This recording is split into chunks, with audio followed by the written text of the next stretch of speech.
And it's this idea that neurodivergent people have always been at the forefront of changing the world, changing society, innovation. That's an amazing thing. That's something we need to embrace and encourage and support. But if you can't innovate, if you can't create because your reflexes are stopping you from being able to be out in the world or write things down or you're too anxious to be able to share your gifts, then here's a really simple thing that we can do to make it better. Hi, Niki. Thank you so much for joining me today. Hi, James. Really looking forward to chatting to and meeting you. So we're going to kick straight off, Niki, with the first question is, what's important to you? Uh, what's important to me is explaining to as many people as possible how important primitive reflexes are, what they are, how they affect us, and historically, if anybody's heard of primitive reflexes, it's only ever in relation to kind of school and educational issues, but actually they have a much broader effect and a much broader reach. So I think that's really the most important thing to me is being able to kind of spread the word. Yeah, and even this is to start off straight off with, in a sense of my own ignorance, in a sense of the subject, is even the term that you've used, in a sense of Yep. that sort of primitive reflexes. So, in a sense of, because I know it's, if I'm, correct me if I'm wrong, but a sense of, is it more than just what we talk about, a sense of neurodiversity? Is it broader than that? Yes, absolutely. And nobody's heard of primitive reflexes, or very few Okay. people. And why they're important from a neurodivergent perspective is that they will make neurodivergent conditions worse. And by Okay. understanding what primitive reflexes are and by encouraging them to integrate, you can make a lot of the symptoms of neurodivergent conditions better. And that's Okay. really the important thing, is that Yeah. things like sensory processing, problems with focus and attention, problems with fidgeting, emotional regulation. So in children, tantrums, I suppose in adults, tantrums as well, can all Hmm. have a reflex base. So by encouraging those reflexes to integrate, all of those things can get better. So I find it frustrating where people's lives are limited because they can't tolerate noise or they can't process what they're hearing really well, when actually there's something you can do to make that better. Okay. So yeah. So is that when you say the term? I'll make sure I understand it. When you say the term primitive reflexes, tell me what your sort of the definition is of it, so I get a full understanding. Absolutely. So primitive, yeah, probably should have started with that. No, that's good. So primitive reflexes are the movements that all babies make all over the world. Um, all babies make the same movements, and those movements help to develop and mature the central nervous system. So if babies aren't able to make those movements to their central nervous system's satisfaction, then those reflexes remain active. So those movement patterns remain active, and that has an effect on their system. So, and each of those movement patterns have physical parts to them, but also mental and emotional parts as well.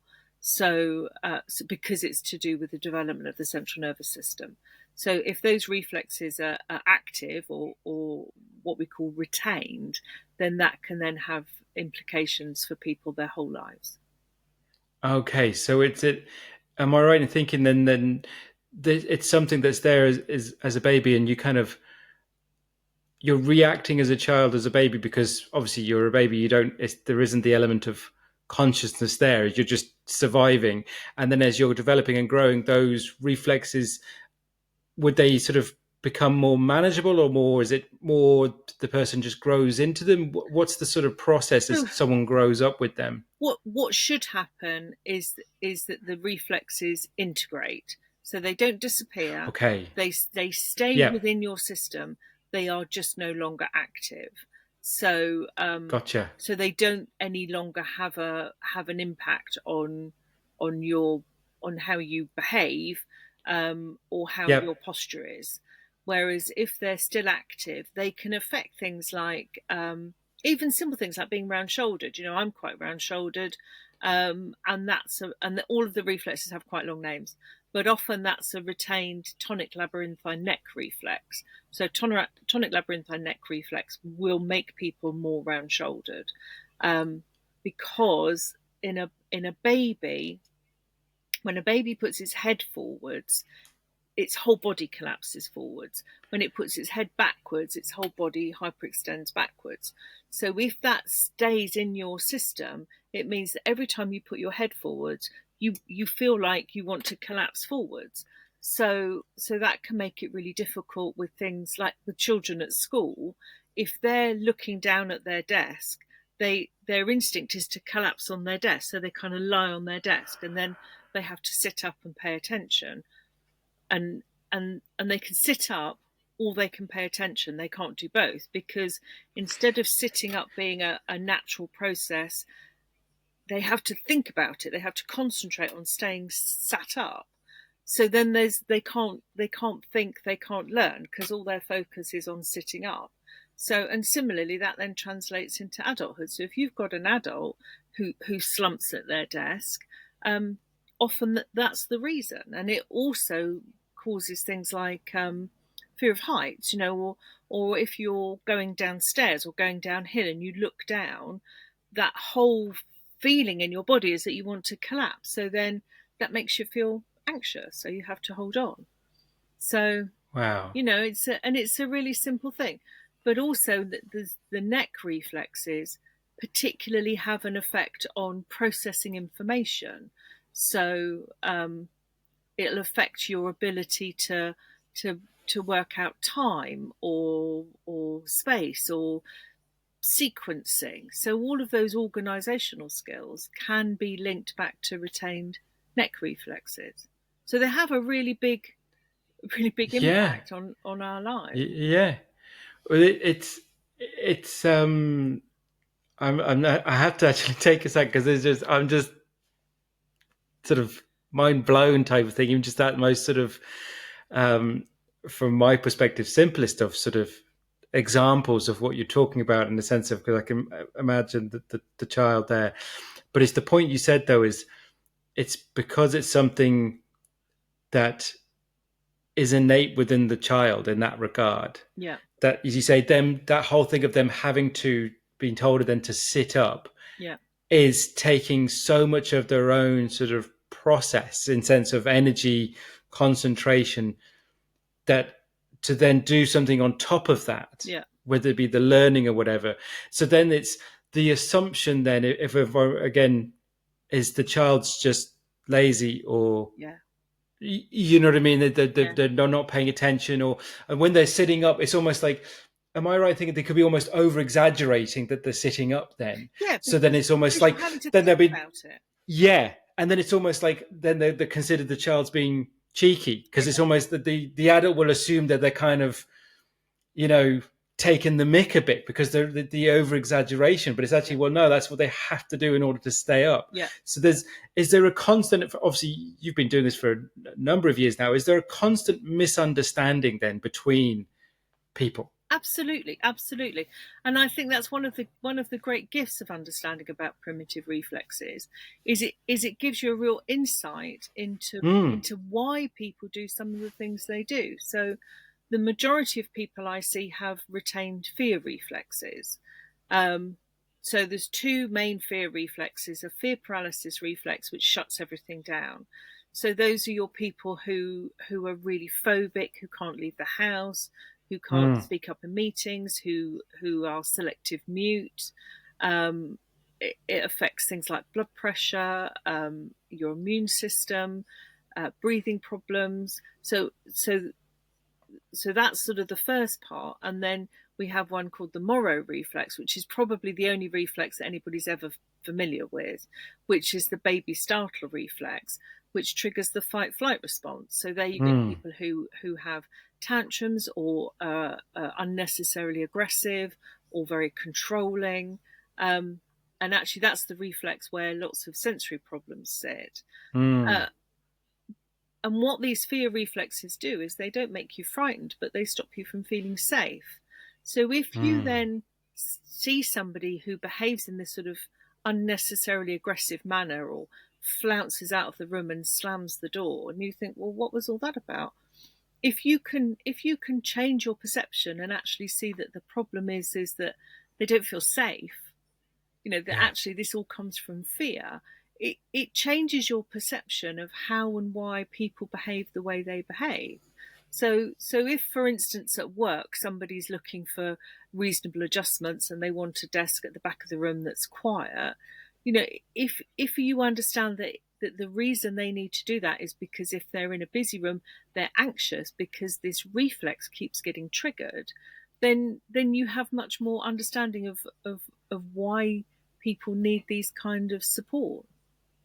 Mm. And so, from my very basic understanding of the world, there's very much more in the sort of ether now when we talk about neurodiversity. It's Yeah, much more sort of in the general conversation. yeah. Um, this, from what you're explaining to me, seems to go so much deeper than that, or much more of an early, in a sense of origing is coming from, you say, from childhood versus, so is so much. My question, I suppose, the next one is, because there's so much in a sense of the terminology now of neurodivergency.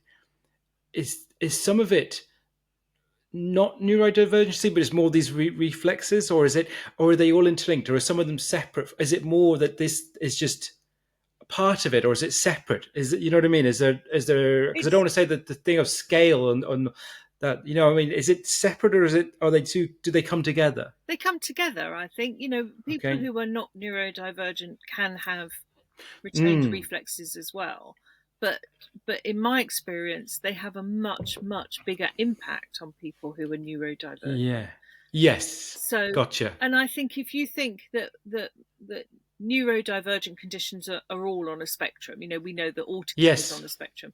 They're all on a spectrum. And if you think Sure. that reflexes are also all on a spectrum, you can have a reflex slightly retained, or you can have a reflex profoundly retained. So, Sure. Gotcha. so they sort of stack up together. So by Yes. encouraging these reflexes to integrate, then the symptoms of neurodivergence that really causes problems then become easier to cope with. We don't want to Gotcha. cure people of autism or cure people of ADHD. In fact, I did a video about that the other day, because there are massive benefits to having Mm. a brain that thinks differently. But if you can't fulfill your potential because you can't leave the house, or you can't cope with noise, or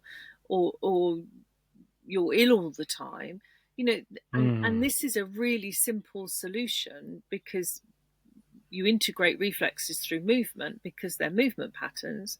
So it seems to me that this would be such an important thing for people to be aware of. And I think one of the Absolutely. reasons why we have so many issues now with neurodivergence. I mean, it's a multifactorial thing. There's Yeah. better awareness, there's better understanding. We now know that ADHD affects women and girls, because until very very recently, Mm. it was considered to be only something that affected boys, and boys grew out of it. So now we know so much about these conditions, but conversely, the things that we used to do in childhood that would encourage those reflexes to integrate, we now don't do.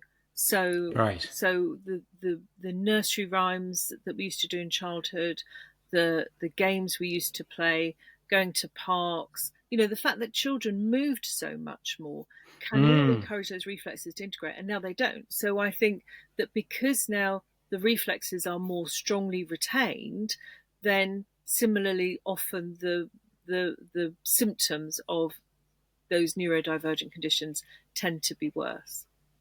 Okay. So that's really interesting. So do you in what you do in the sense of professionally, do you work with all age ranges? Do you All work age through ranges. children? Yeah. Okay. Birth to death. So yeah. Oh, that's amazing. So when you, if you, because you mentioned children there first, so if we'll go with sort of children at the moment. So you were saying there in a sense of how to keep the integration going with these things. Yeah. You were saying a few things there. So you said primarily it's movement in a sense Yeah. of play. Is it a movement? Yeah. Tell me more about what you mean by that. Yeah. So these reflexes are movement patterns.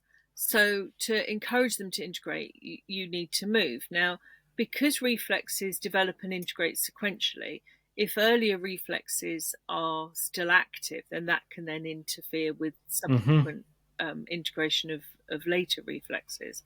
However, by moving, by playing games, and particularly things that involve you moving your head, which sounds a bit odd, but one of the big parts of development is the development of your vestibular system, which is in your inner ears, but it's affected by the movement of the head. So anything that involves spinning or swinging or being upside down will help that vestibular system to develop and mature, and then that helps those reflexes to integrate. All of the reflexes that have head movement as part of their movement pattern are really dependent on that process. So back to the Moro reflex, which is the baby startle reflex, which is a pattern where the baby goes out when it's startled. It flings its head back and its arms and legs back, and then comes in.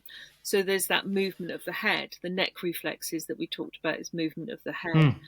There's lots of reflexes that have that backwards and forwards head movement involved, or side to side head movement involved. So any games that involve that, or any games that involve spinning or swinging, can encourage those reflexes to integrate. That's and just like, no, I can't.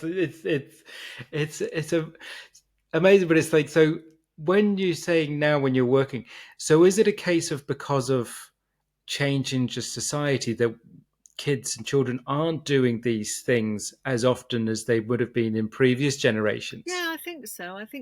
I see mums and new mums where we talk about tummy time, and that's important, but I think we don't understand really how important that is. And now babies spend all their time on their backs, and they might get a few minutes a day on their tummies, but they're on their backs to sleep, they're on their backs in car seats, they're on their backs in prams, they're on their backs under baby gyms, but actually they need to be on their tummies. The majority of the time they need to be on their tummies.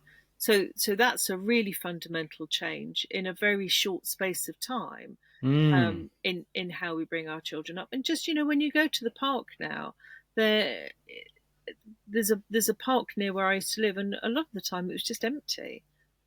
So, and I guess nowadays lots of people go to things like soft play, which are just as good, but it's that sort of free form playing, and yes. And I remember when my kids were little, and my son would be spinning around and around in the playground, and I'd be saying, "Don't do that, you'll make yourself dizzy."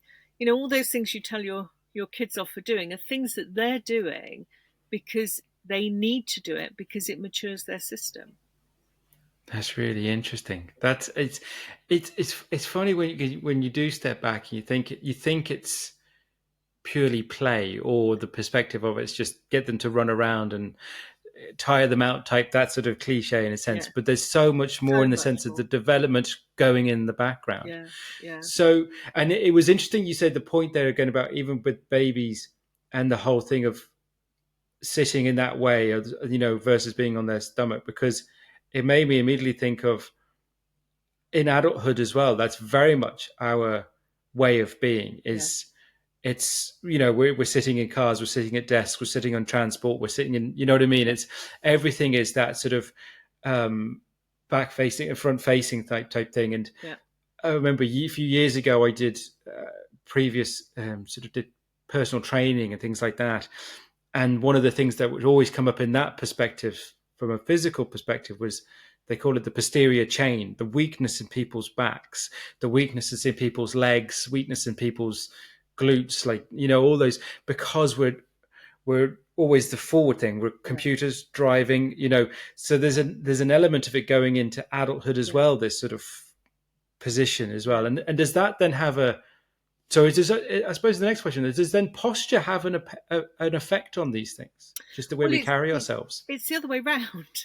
So Okay. reflexes will affect your posture. So Gotcha. back to neck reflexes, for Yeah. instance, which can have a really profound effect on your posture. So we talked about the tonic labyrinthine neck reflex, which is the forwards backwards one. There's also an asymmetric tonic neck reflex, which is side to side. So where people are sort of lopsided, that can often be because they've got an issue with their asymmetric tonic neck reflex. Or another really interesting reflex is the spinal galant, which I'll come back to. But the third reflex is a reflex called your symmetric tonic neck reflex, and that affects your core. So if that's not actually a primitive reflex, that's what we call a transitional reflex, and that's the reflex that activates when babies start to crawl. So if you've got a baby who doesn't crawl or who crawls for a very short period of time, that reflex isn't able to integrate, and then that has a really profound effect on core stability. So I see people, children and adults, who are trying to work their core, but the problem is their brain can't see their core because that reflex never developed properly. So you're trying to strengthen something that your brain can't relate to. Yeah. Yeah. Interesting.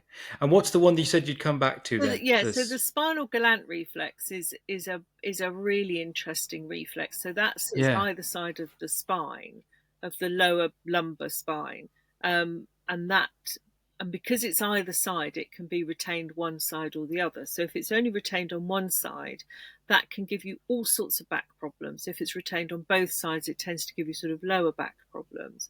But it also affects things like your ability to listen, because in utero the spine is responsible for conducting sound up to the brain. When you're born, if that reflex is still active, there's a competition between your ears and your spine to process sound. So that then becomes overwhelming. So people just stop listening. So when you have people who struggle to listen, I have kids who come to me and their parents say, "Oh, we've had a hearing test, nothing wrong with his hearing," but the listening is too much. So, or they're really impacted by loud noises. But as well as that, it also affects their bladder, so late bedwetting, and it affects their ability to be still. So if you've got people who are fidgety, so children right through to adults who can't sit still, it's usually because of this reflex. So, but back to that whole, you can sit up and pay attention, you can sit still or pay attention, because there is this imperative constantly to move because of this reflex. You can't sit still and pay attention, because otherwise all of your thinking part of your brain is taken up with sitting still, which is why fidget toys work or wobble cushions work. Yes. Because the brain's perception is that there's movement going on. But there's people that you sit next to in a meeting who swing back on their chair because they can't bear anything touching their lower back. So they swing back on their chair and they're clicking their pen and they're tapping their foot. That's somebody with a retained spinal galant. You can do something about that. Hi, James here. If you've been watching and thinking, I would like to make a change, but not sure where to start, that's where I can help. My 12-week coaching program will enable you to reconnect with what matters most and move forward with clarity and confidence. If that sounds like you, head over to jamesdeancoach.com. Now let's get back to the episode. Okay. So tell me, this is just beyond fascinating. So tell me, I was going to say, what's the then, excuse me, what is then, I don't know if the right term to use it, what's the process to sort of mitigate the sort of Right. what the perception of others people, if that person who's like you say, who looks like they're a distraction or whatever it is, what's the process they can do to help themselves with that? So it's back to movement. So it's a Yes. movement program, and with adults it takes a lot longer, and Sure. sometimes it's something that you have to sort of continually work on. But we have to continually exercise anyway, so you might as well do a movement program that improves what's going on in your brain. Yes. But yeah, that's fundamentally what it boils down to. So Interesting. yeah, Yeah. moving. No, and stimulating that lower part of the back is is Yeah. what will encourage that reflex to integrate. Yeah, no, it's really interesting because I'm thinking about myself, and I'm thinking about my wife in these situations and stuff, because like we both would be into sort of into fitness and things like that, and I was swimming this morning, and it's like I can notice the days when I don't do something physical Yeah, myself, if you yeah, know what I mean. yeah, Definitely much more potentially distracted and things like yeah, that. yeah, um and I'm thinking my wife in particular, where she's when she does a desk, we've actually just ordered like a standing desk. She has one in the office and stuff. So it's things like that. She has like one of the, is it like the push boards, like a little yeah, thing, like those things and yeah, stuff. She barely has a light on. Do you know what I mean? yeah, And but I could maybe, like myself, I can maybe, when I'm doing stuff myself at home, it's like I'll do maybe an hour and a half, 2 hours, and it's like right now I need to walk away, and I'll go cut the grass or something, because yeah, it's like I need that sort of level of physicality. Now I just thought it was because it was just me. This is what I think. It's like we have such a basic understanding yeah, of, because we've just got to the point of our lives yeah, that we do it because we think it helps, but not necessarily knowing the true, how deep rooted it may yeah, be. Does that make yeah, sense? yeah, absolutely, absolutely. And of course, we're not designed to sit at a desk, Yeah. for 8 hours a day. Yes. That physically we're not designed to do that. We're designed to move. Human beings are designed Yes. particularly to walk. That's Yes. and walking helps with your digestion and helps with your bones and Yes. your circulation and everything. That's what we're designed to do. So I Yeah. think, the idea that people are supposed to sit at a desk for 8 hours a day Mm. is ludicrous, really. Yeah. But yeah, it's that whole going and doing something with your whole body just has Yes. such a massive effect, not just on your body, but on your brain as well. Yes. Movement builds brains. Yeah. So Absolutely. it's that whole getting out and doing things. And I think the Mm. problem that I often see in clinic is that people normalize the way they do things, and I'll Yes. have kids who come in and I'll explain what I'm testing for and why it's a problem.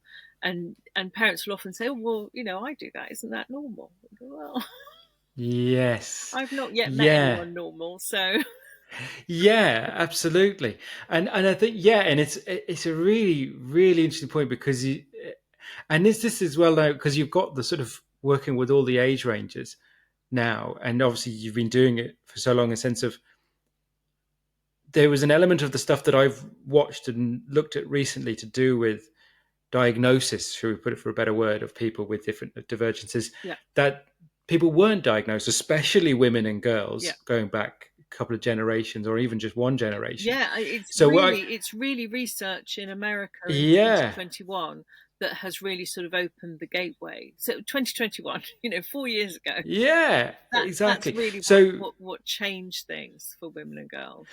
yeah. So are you seeing, when you're kind of like, as you say, when you're working maybe with a child or a young person, and because they've been referred to you for a reason, and then you see that situation, it's like, well, it's not just the child that I can help with; it's maybe the parent or the adult, because It all comes there's from they either somewhere. didn't, exactly, and because they've kind of, as you say, just got used to it and just live Yeah, with it. yeah, yeah. Absolutely, Interesting. absolutely. But children are quicker and easier to help. Yes. Um, Sure. and with adults, it can be tricky with adults because it's a movement program, so they have to Yes. do the movement. And if the fear reflexes are involved, so remember, fear Yes. reflexes don't make you frightened, but they stop you from feeling safe. And one of the Yes. most challenging things when you don't feel safe is change. So when you start to Yes. do a movement program that helps to mitigate those fear reflexes, the change itself can be really challenging. So adults Mm. will often push back, and because there isn't anybody saying, "Right, come on, let's go and do your movement program," it will often slip. But Mm. yeah, children it's It's much interesting. easier, but adults, Yeah, for no. sure. But I think this is the thing nowadays with diagnosis is that people recognize the symptoms in their children, and maybe in their children it's a bit worse, because of everything we talked about before, and they go and get their child a diagnosis, and then they will then also go and get a diagnosis. That was my story. My daughter got a Yeah. diagnosis, and I sort of followed along behind her. But that is the Interesting. story I hear over and over again from parents, that Yeah. their child's got a diagnosis, so they're going to go and look for a diagnosis as well. That's so interesting, isn't it? And is there, because there's so much in it, but in sense of from how, just a question, I suppose, is how long have you been working in this field? I suppose now is the way I wanted to. About 13 years. I Yeah. started looking into it when my daughter was 12 and diagnosed Okay. with dyslexia, and I was 40, diagnosed with dyslexia, Yes. and I didn't want her to have the same experience of school that I'd had. I had a Sure. miserable, Yeah. miserable time at school. Yes. Because I didn't have a diagnosis. I was dyslexic and dyscalculic, so I couldn't do numbers. Sure. I had inattentive ADHD, so none of that was diagnosed. I was just lazy and a bit hopeless, a bit stupid. Yes. So Yes. I didn't want her to have that experience. So I was Sure. looking for something specifically that would help her, and I Yeah. sort of discovered this whole world of reflexes, and how Yes. incredible it was, and how interesting it was, and the Yeah. difference it can make to people, either Yeah. through doing a program and improving their own function, or understanding how it affects the people they live with or the people they work with. Yeah, absolutely. And yeah, so I'm interested in something with something like whether it's dyslexia, because obviously it's in sense of reading, writing, or the way people perceive things like that, Yeah. how they perceive words. Well, it's a How does processing issue. process? Yeah. Yeah. So exactly. So with the work with something as specific as dyslexia, how does the sort of understanding those reflexes that you talk about and the movement, how does that enable someone to help them with something like dyslexia? So dyslexia, dyscalculia, and dyspraxia are all Mm. very much affected by those neck reflexes. Okay. So because the neck reflexes affect how you process information, they also affect controlling your eyes. So this asymmetric tonic neck reflex that goes from left to right. I'm so sorry. Not at all. I don't know why that happened. That's all right. Don't worry about it. That affects your eyes. So it affects your ability to track from left to right.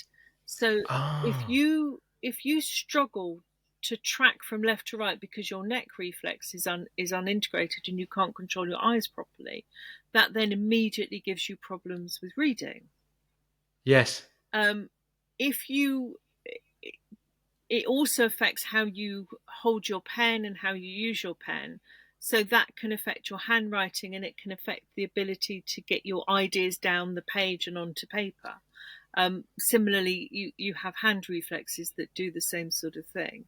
So, and that whole processing of information, like I said before, about processing of time, being able to be aware of time, or spatial awareness, or organization.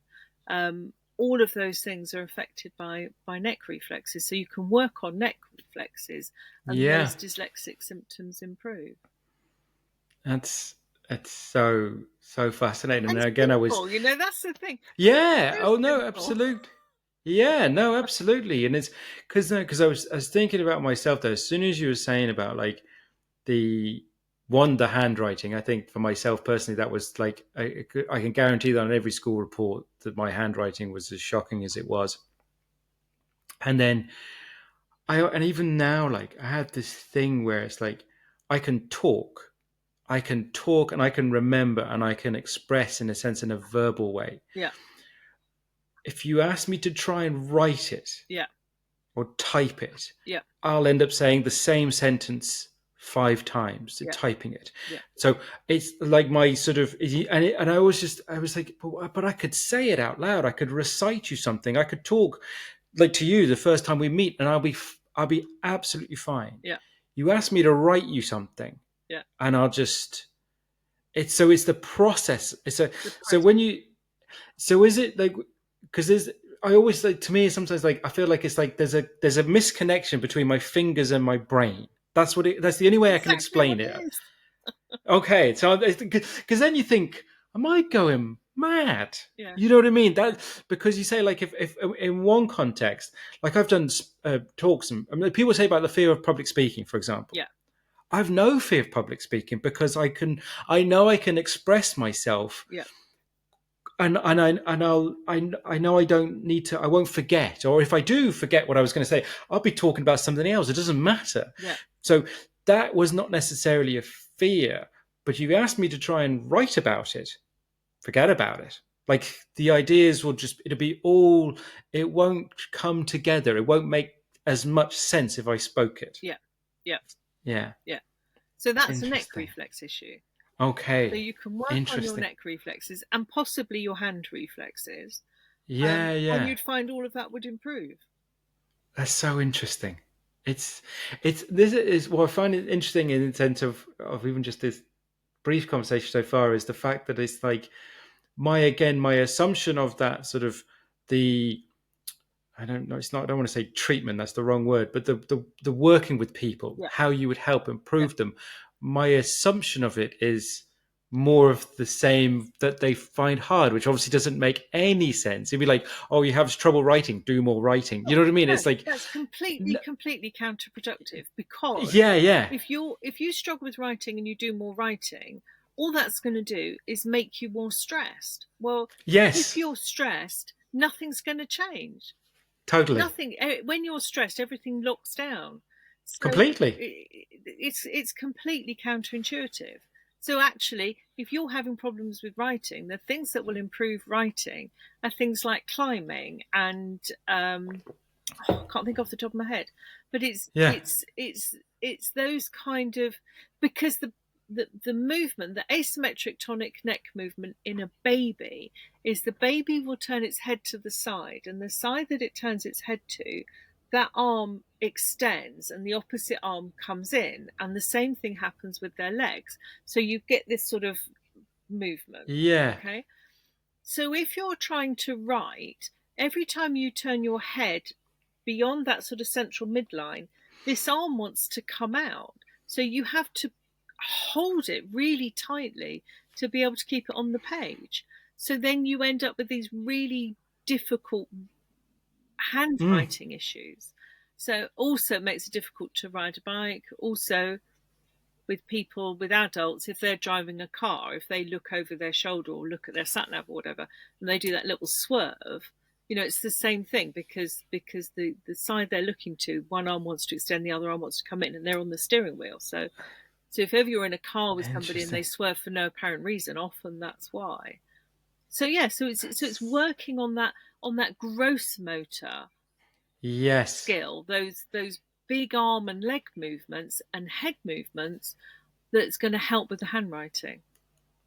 that's so fascinating. So it's because what's fascinating is again it's to almost to challenge people's especially if we talk about from adults now and a work, I'm thinking from a work Yeah, perspective, and we go back to that whole thing of you know doing whatever an 8 hour day or whatever a number of hours you do, especially if it's sort of more office based or computer based or yeah, whatever, and the or even myself, sort of semi self employed, and all the days that I'm doing stuff for myself, there could be that guilt and think of like, oh, I should be sitting here doing this, and instead of doing that, and it's actually reinforces the doing of the something physical, yeah, the movement yeah, is actually going to does it make people more productive yeah. then Absolutely, when, yeah, absolutely. so as opposed to sitting there for 4 hours and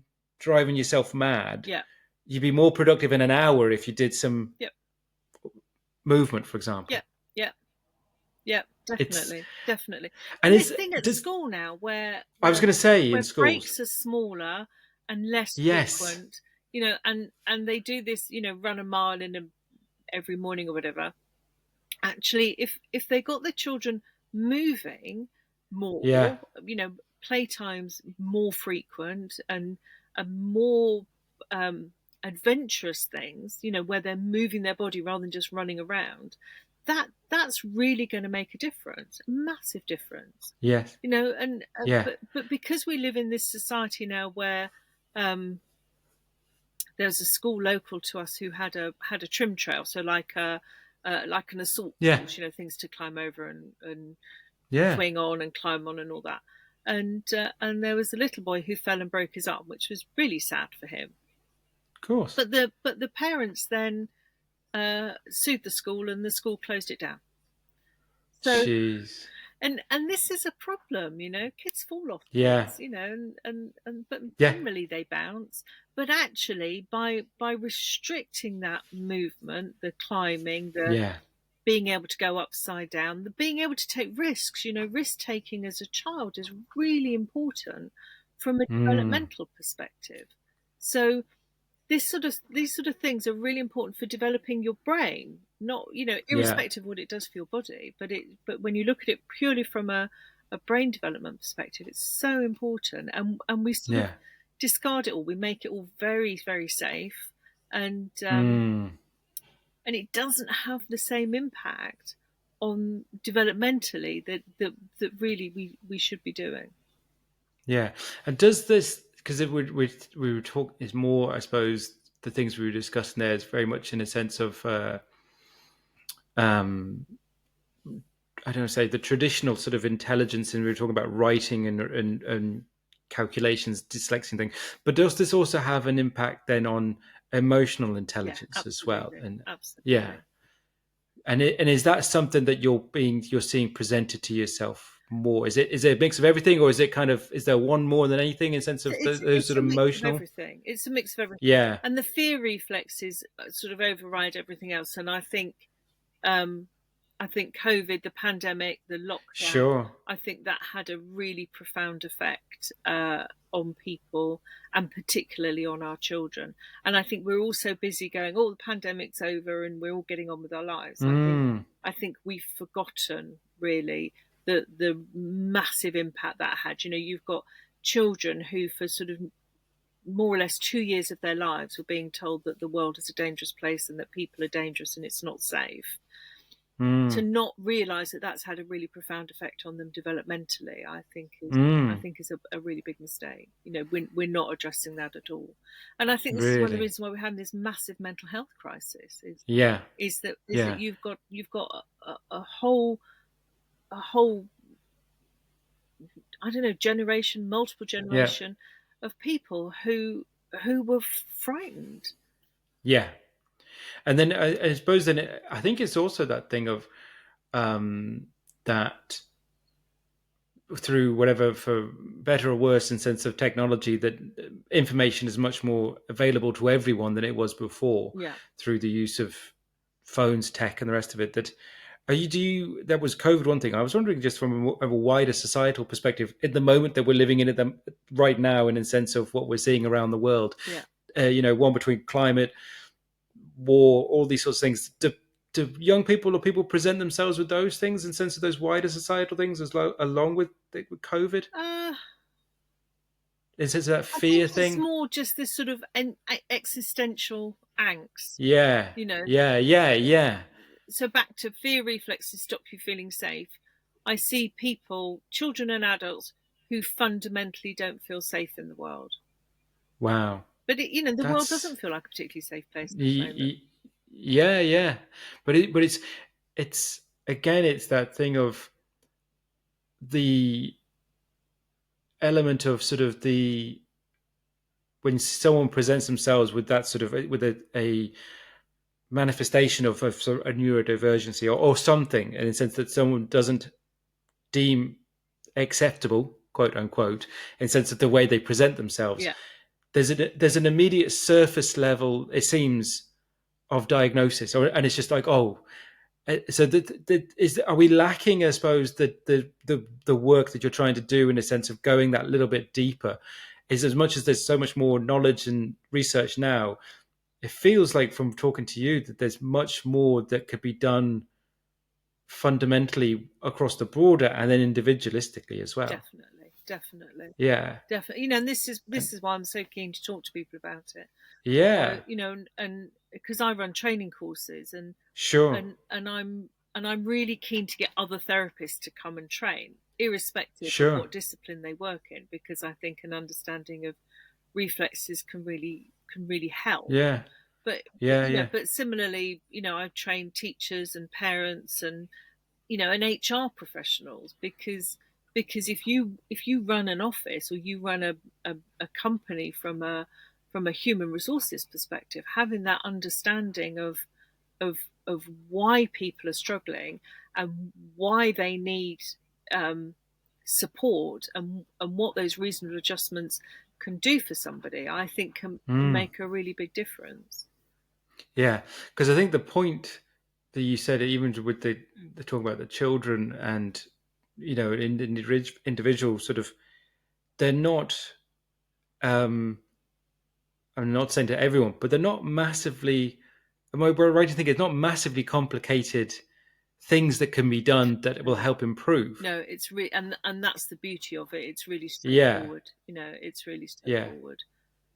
And essentially, it's moving like a baby.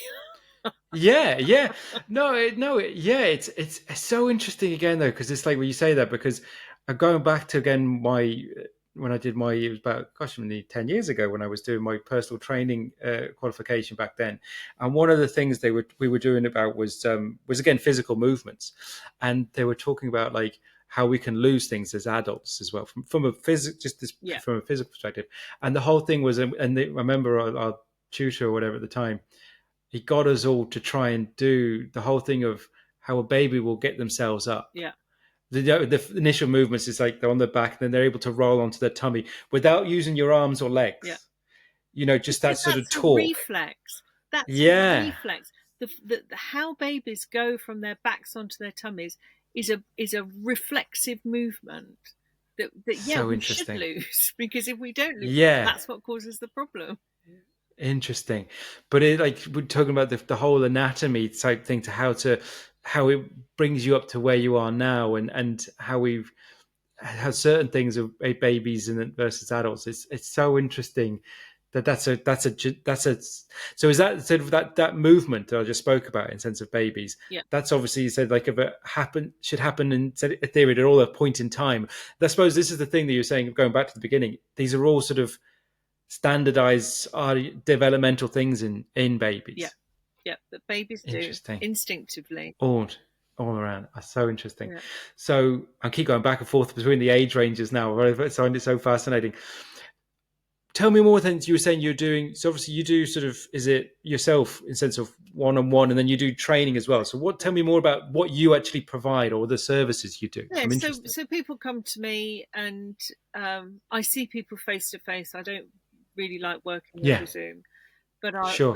but people come to me. I do an assessment, I give them a movement program. So with children, I'll give them a movement program, and then usually I'll see them again after a week to make sure, because it's a Mm, lot of information. The first appointment is a lot of yeah, information, so I see them after a week, make sure that they're doing everything properly, that the child is happy with what they're doing, because sometimes kids can go away with a movement program, and they do it at home for a couple of days and they hate it. So then we yeah, need to change it, because if they hate it, it's not going to work. It has yeah, to feel pleasant, or yeah. reasonably pleasant. And then tend to see people monthly, and then we change the movements as things improve. And then I see Interesting. people monthly for a while, and then I try and extend the gap between appointments as things Yes. improve, and they're functioning better. I need to see them less often. Interesting. And then I see people for quite a long time. It's not a quick fix. It's quite Yeah, a slow sure. process. So Yeah, I would say sort of minimum usually it's 6 months. Um, if I see people with sort of real functional problems, it can be much longer. Uh, yeah. but all sorts of things improve. Things like cerebral palsy. You can see an improvement. Interesting. And because there's a thing where, like, with obviously young people and children in particular, Mm. is it the reason they're kind of potentially getting referred to you is like because of the whole thing of schooling and behavior and Yeah, things like, is it? yeah, Yeah. yeah. So, Nowadays, and it's usually behaviour. behavior, Yeah, yeah. yeah, that's the And sort of big one. yeah, And there's focus and so much more. concentration. Everybody Yeah, comes with focus and yeah, concentration issues. So usually yeah, it's behaviour, focus and concentration, and then often the academic stuff is a bit further down the line. Whereas when I first yeah, started, the academic stuff yes, was much more important. yeah. But yeah, because it's a real interesting. There's so much in the sense of within sort of education. I think at the moment, sense of potential shifts because it's still going down an element. There's always this thing of like get all the grades, for each school and each generation. Each year will be coming up in the next few weeks for the next batch of Yeah, GCSEs and A yeah, and levels A and levels. Yeah, in Ireland leaving certs and all this sort of stuff. And was this class better than last year's class and all this sort of stuff and going to, university and that. But it's like tech is still accelerating so quickly in a sense of what will change in the next 5 to 10 years yeah, in relation to what people going into various employments. But it seems the more and more, if the more and more the education system just shifts more and more to that sort of sitting, learn more, learn more, learn more again, then this is surely just going to exacerbate the challenges that people will face as they grow out of into adolescence, adulthood. absolutely, That absolutely. And it's such a mistake. I've been doing some research into schools and education post pandemic, sure, because school refusal is a global problem post pandemic. It doesn't just yes, affect us, but obviously it affects us. And in looking at the research, actually, it's the change in the curriculum. mm, Back in the days of Michael Gove, the change in the curriculum that has really sort of disenfranchised children, and really this move away from humanities subjects and art subjects that mm, have just made children feel disconnected from the education system. And then you put the mm, pandemic on top of that, and you've got kids who just don't see the point anymore. And it's yeah, such a mistake, such a mistake. That's yeah, that's really, from an education perspective, the biggest thing we need to do is bring the arts back into education mm, and the vocational subjects back into education, and get away from this mm, obsession with the academic subjects, and even, because even now the vocational subjects have become really academic, and mm, not everybody is really academic, so you don't want to set mm, people up for failure right from the yeah, word go. You want to yeah, be able to nurture everybody, and yeah, and and bring on those people's talents. yeah. But I think it's even I was listening to dip in and out. So there's the guy you see online, is it Simon Squibb, who kind of asks people, "What's your dream?" I don't know if you've seen him and that, but I was seeing him. He was talking on a show. I was seeing a clip of him. I don't know what show it was or whatever. But the whole thing of that element of only pursuing for the A's or pursuing for the grades, Yeah, eh, the ones that don't get it, yeah, in a sense of both are being given a disservice in some yeah, ways because the ones who are not getting the grades will definitely have a place where a position where they can have that self-esteem because there'll be other things that they no doubt they are good at, but they're not given the opportunity or the time, the space to do them. The disservice for the person who's only ever getting perfect scores is they haven't experienced any failure. yeah, They haven't experienced anything, and their only sort of potential idea of success is getting top yeah, marks, is getting versus the process, versus the learning, versus the option, just the being involved in it. yeah. So both are kind of getting a disservice at the moment Massively. because it's purely just based on Yeah, results, which we know it's So there's definitely there's an element of I always feel because like I don't have any children myself, but I've got nieces and nephews who are all going to different areas of the education system at the moment, and there's pressure obviously on parents as well in relation to kids what they're going to do next. But I've been in the workplace for 20 odd years, and it's like it's still now there's an element of like what you did at 14 in that 15 GCSEs. It's really important at that really moment in important. time. Really important for that development of Yeah, that person and that life moment in yeah, time. When you do realize when you get to 25, 30, it's less important. It doesn't. So it's more of a moment for them to go through, because it's a process and it's a thing, but it's like it isn't the everything. Yeah.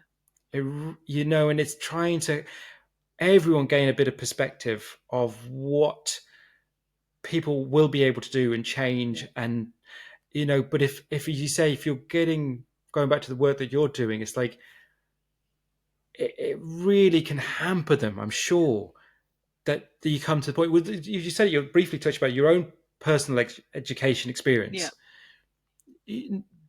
So there must be a huge number of people then still who are just getting left by the wayside through the Absolutely. education system. Absolutely. And well, I mean, that's then we come into a whole nother Different subject. world. Boom. Yeah, sure. But yeah, Mm, and if and what you were saying about the children who can't succeed because they're not academic, all they do is fail, and then you've got your children who are over academic, who are just heading for burnout. So yes. neither is a healthy way to be. It's Yeah. about balance, and I think that 100%. you know, and this sort of push towards technology and the people who are kind of now in charge are not the people historically we would have looked up to. I don't think this sort of, Mm, it's almost like this dehumanization. So we need we mm, need to we need to move back more to the humanities, to the arts mm. and the Yeah, things that actually mean something to people. absolutely. I think there's the element of creativity, Mm. and that's of free thinking, creative, because it'll come in, all sorts of different things will come out of it. Mm. You know what I mean? In the sense of, for better or worse. No, I mean I'm just, my head is just completely blown by what you're saying. It really is, and I know. And are you then trying to then, before I go into my last set of questions, are you then, you saying you're trying to get other people in, obviously other Yeah. therapists in it? Is it to try and then spread it across Yes. their Yes. communities, their sort of situations? Yes, Yeah. yes, yes. Let's get this out of being an academic. Because somebody said to on one of the Facebook groups I belong to, why is this not on the NHS? Why can you not get research Mm, information on the NHS? And I said it's because it's not a medical, it's not seen as a medical yeah. thing. It's seen as an educational thing, but actually it's Gotcha. a whole person thing. This affects Yeah. us as whole people. So yeah, the more people understand the role that reflexes play, the better it will be for people. Yeah. Absolutely. No, I mean, this is definitely one that this conversation one I'm going to be thinking over again, because it's it's what's the whole thing of knowledge, is when you know more that you can, knowledge can be applicable, Yeah, isn't it? yeah, And it's that. And but I think it also, from what you've been saying, it makes it much more, um in my head, more digestible than just saying, oh no, they have yeah, ADHD, or they have this, or they have that. yeah, It's like, no, this is going back. There's elements, as we say, that whether that word people like or not, like the spectrum, and the sense of the severity of how conditions will present themselves. But it takes it back to, no, this is something that's fundamentally human, yeah, versus we're again just diagnosed and walk away. It's yeah, like, no. And I love the fact that I'm going to echo again. It's like the element of movement yeah, is such a powerful thing, yeah, because it goes beyond the sort of, oh, you just need to move to lose weight, or you know what I mean, like, yeah, because that's what we're, it's like, oh no, because then you get that again, that resistance, and that, it's like, this is so, it genuinely is so much yeah, more, yeah, than what people think. yeah, Absolutely, yeah, as I say, yeah, mind blowing. yeah, yeah.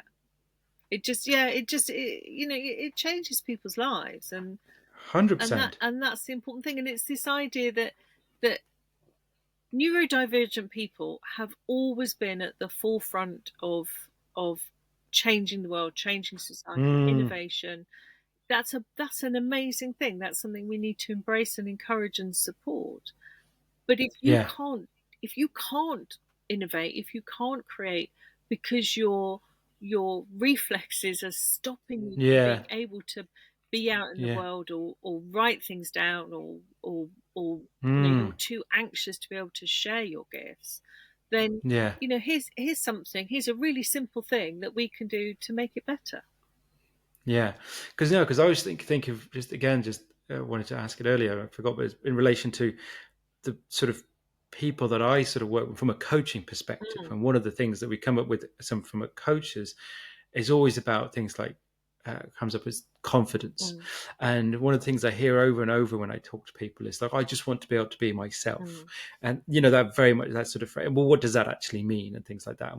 So that whole this has given me a different way of thinking things as well, in sense of there's things we can do to help people build up people's confidence, for example. yeah, But there's another layer to that then as well. Then it's yeah, about what you're saying as well. It's so, because you say it's not necessarily someone who's just obvious to the eye that they might have a neurodivergency. It's like, is there an element of that of people just low on self-esteem yeah, and confidence? Is this absolutely, a absolutely, yeah, absolutely. And of course, if you've grown up neurodivergent, people with ADHD, they say, have been told off 20,000 times more than their peers by the age of 7. So that's going to affect your wow, self-confidence before you get anything yeah, else. But this whole thing about, with coaching and with confidence, and being in the arena, and yeah, being yeah, yeah, being exposed, and being able to embrace and support people, and do that sort of collaborative style of yeah, management, for instance. If your fear reflexes are active, it doesn't matter yes, how much you want to do coaching you get, yeah, those reflexes will interfere with that, and that's one of the things that I think is really tricky for people, is that they can see where they want to go, they can see what they want to be, they know they've got it within them, but actually executing it is really difficult, because those reflexes, they're a reflex, you've got no control over it, like blinking. So so you're trying to fight against something that is a very fundamental part of who you are, but not who you should be. that's so interesting, because then it's got me thinking that's one, then people will call that self-sabotage, won't Yeah, they? exactly, exactly. Again, as if you have, it's putting as if, As if you've got oh, you control just don't over it. have, yeah, exactly. And that means then, and if you don't, oh, you just don't have the willpower. Yeah, You don't no, have the, nonsense.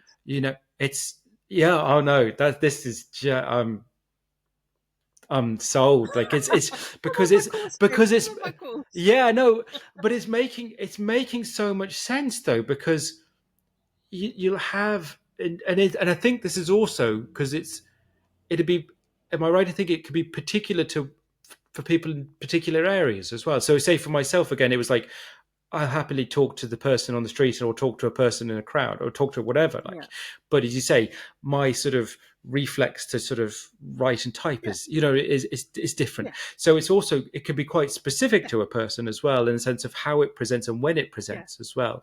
But as you say, because it's a reflex, yeah. it'll happen in that moment, And you've got no control over it. because yeah, yeah, yeah. And Oh and no. brains are wired for survival. They're not wired for happiness. Yes, So yes, yes, we yes. do things all the time because our perception is this this event or this process or whatever is going to affect my survival. So Yeah, we don't yeah, have yeah, as much control over ourselves as we'd like to think we do. yeah. No, no, it's making so much sense, because it's like when I think as well, like I use myself as the guinea pig in the sense of these examples when I'm thinking back, and sometimes you think you can go too much into stuff, but in sense of my talking about myself and sort of writing and things, and one of the things like my from every school report since I can remember, it was always about my writing and Yeah, things like that. And it's like, but it because it would said so much to me yeah, constantly. I was like, well, it was to me, it was like, well, it was literally, well, I just can't do yeah, it.